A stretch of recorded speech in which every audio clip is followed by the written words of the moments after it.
আজ মকর সংক্রান্তি। সবাইকে জানাই মকর সংক্রান্তির অনেক শুভেচ্ছা ও ভালোবাসা। যেহেতু সংক্রান্তির দিন, সেই কারণে আজকে উঠোনটা খুব ভালো করে ধুয়ে নিয়েছি। আর 2 দিন আগেই না আমাদের বাড়িতে একটু মিস্ত্রির কাজ হয়েছে, তো সেই কারণে বালি সিমেন্ট একেবারেই উঠোনে ভর্তি ছিল। তো আজকে ভাবলাম একেবারে সকাল সকাল খুব ভালো করে উঠোনটা ধুয়ে নিই। সারা বাড়ির উঠোন আজকে জল দিয়ে ধুয়েছি।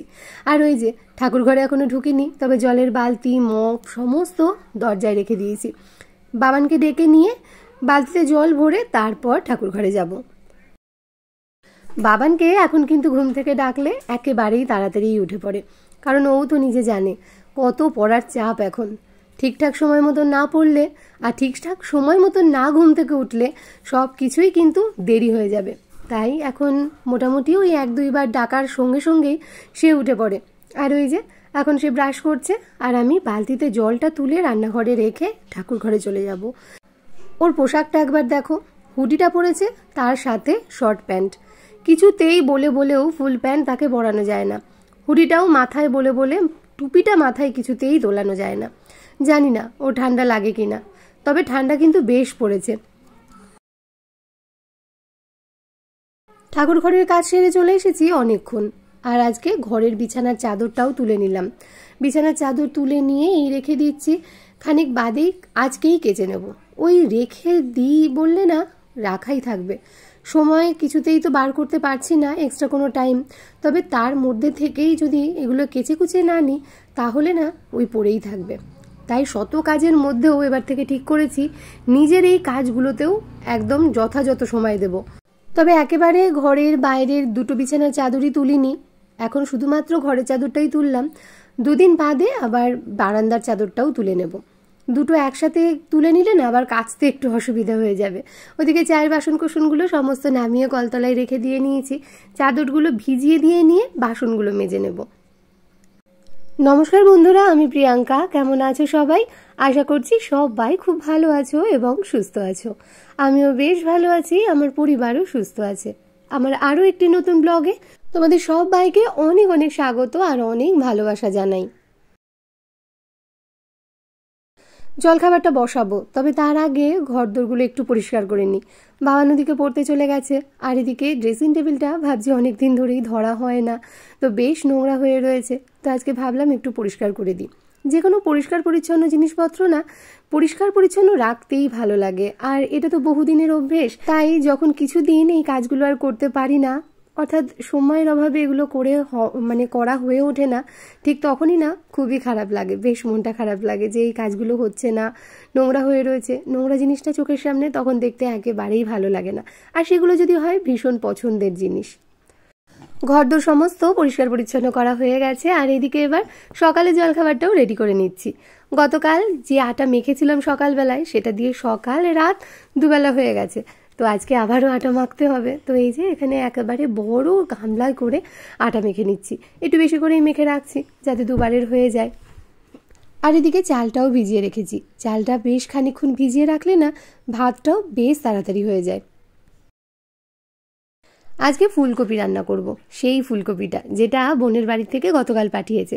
ফুলকপিটা এত বড় যে কি বলবো। এই একটা ফুলকপি একদিনে রান্না করে খেতে পারবো না, অনেকটা হয়ে যাবে। তো দেখি যতটুকু রান্না করার করব, বাকিটা রেখে দেবো।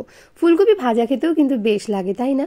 আমার বাবান কিন্তু আগে ফুলকপি ভাজাটা বেশ ভালোবাসতো, তবে এখন দেখি ফুলকপি ভাজার কথা আর বলে না, খেতেও খুব একটা যায় না। তবে ডালের পাতে ফুলকপি ভাজাটা আমার কিন্তু বেশ লাগে।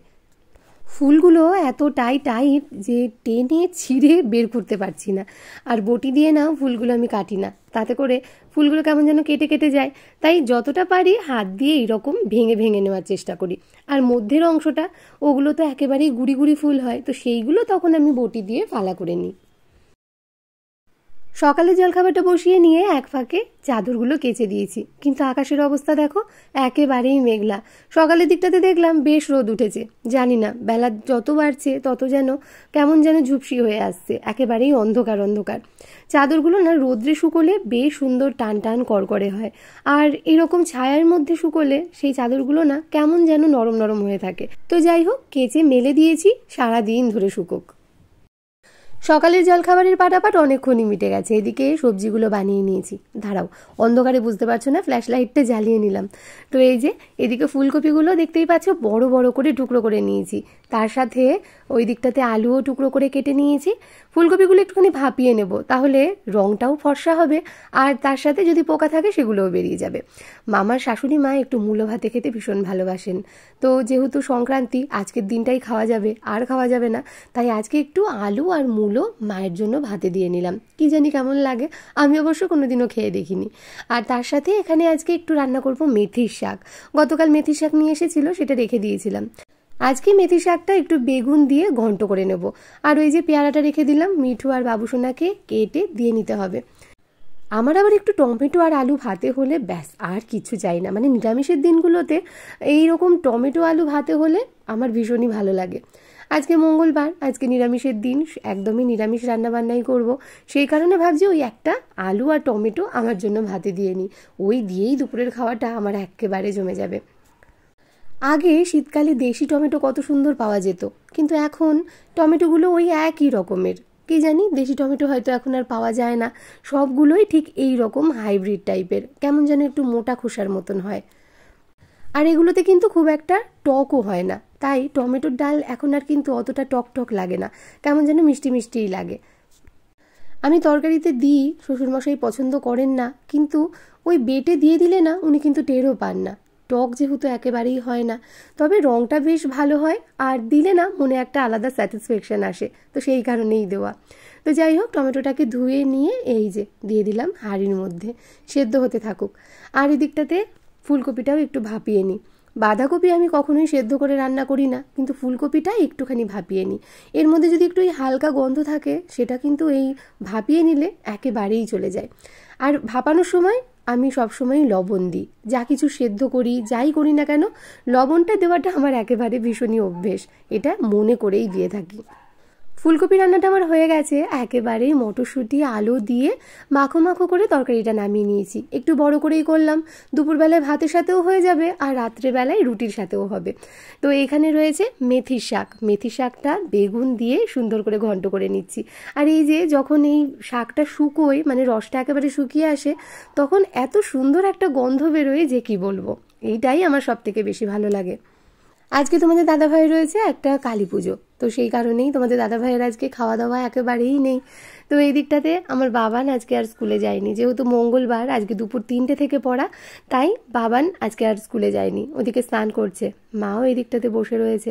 আর এই দেখো, মা কিন্তু এখন আগের থেকে বেশ অনেকটা সুস্থ।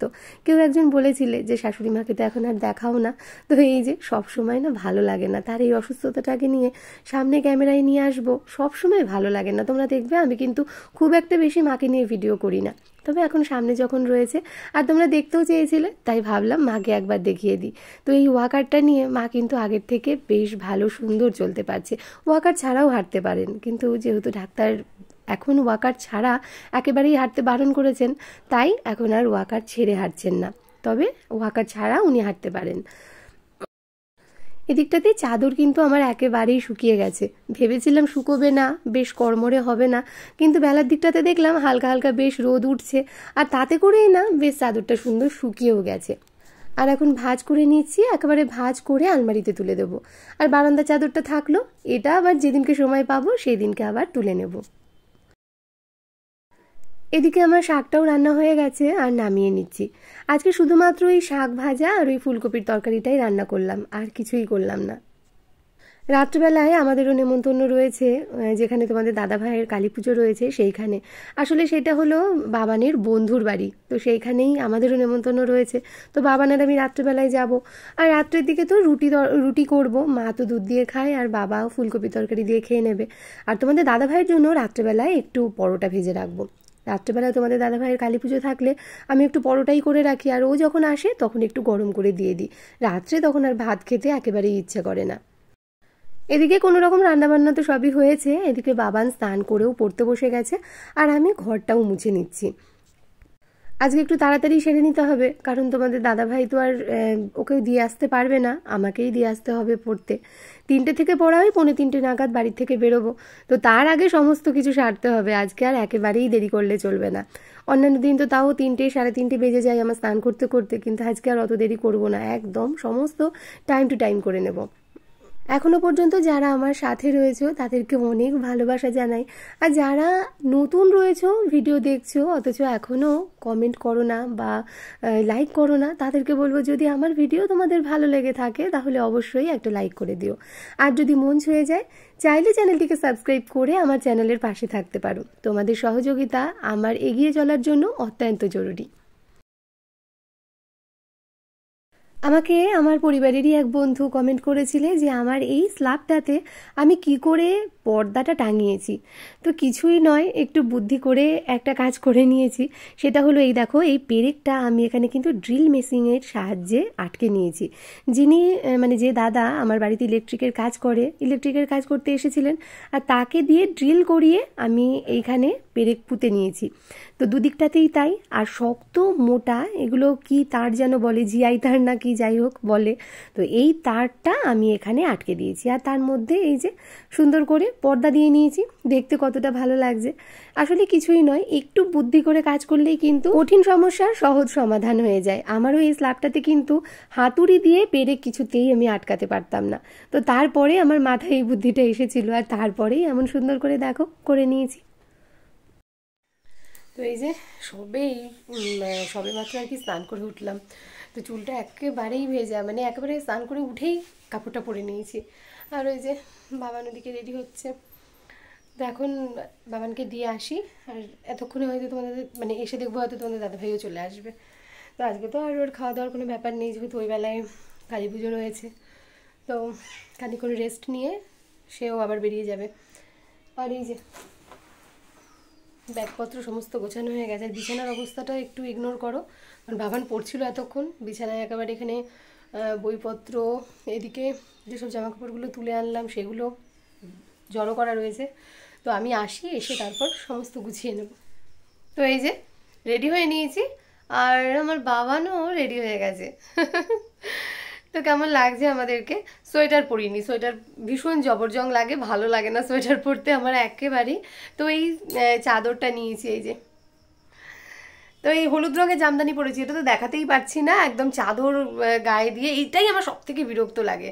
মানে চাদর গায়ে দেওয়ার পর না কিছুই দেখা যায় না, কি শাড়ি পরলাম কি ব্লাউজ পরলাম। তো সেই কারণেই সোয়েটার চাদর একেবারেই ভালো লাগে না, সেই কারণেই শীতকালটা আমার একদম ভালো লাগে না, এর থেকে গরমকাল হাজারো গুণে ভালো। তাহলে চলো, পাড়াতেই টুকটুকি বলে দিয়েছি ফোন করব, এক্ষুনি চলে আসবে, আর দুজন মিলে চলে যাব। পুজোয় অনেকক্ষণ বসে গেছে তোমাদের দাদাভাই। তাহলে চলো গিয়ে দেখা হচ্ছে। চলে এসেছি বাবানের বন্ধুর বাড়িতে, আর ওই যে দূরে তোমাদের দাদাভাই পুজো করছে। এত সুন্দর করে মণ্ডপটা সাজিয়েছিল যে একেবারেই চোখ ফেরানো যাচ্ছিল না, ভালো লাগছিল, বেশ অনেকক্ষণ বসেছিলাম। কিন্তু বেশিক্ষণ বসে থাকার তো আর উপায় নেই, কারণ বাড়িতে গিয়ে আবার রাতের খাবারের জোগাড় করতে হবে। মানে বাবা মা তো রয়েছে, তাদেরকে আবার ঠিক টাইম মতন খাবার দাবার না দিলে ওষুধ খেতে দেরি হয়ে যাবে। তো যাই হোক, খানিক্ষণ বসে নিয়ে রাত্রে এখানেই প্রসাদ খেয়ে বাড়ি যাব। তাহলে চলো আজকের ব্লগটা এখানেই শেষ করছি। কেমন লাগলো আজকের এই ছোট্ট ব্লগটা জানিও, আশা করি সববার ভালো লাগবে। আর ভালো লাগলে প্লিজ একটু শেয়ার, কমেন্ট, লাইক অবশ্যই করে দিও। তাহলে আজ এখানেই রাখি, আগামী দিন আসবো নতুন কোনো একটি ব্লগের সাথে। সবাই ভালো থেকো, সুস্থ থেকো, অলওয়েজ হ্যাপি থেকো, আর হ্যাঁ আমায় মনে রেখো। Good night.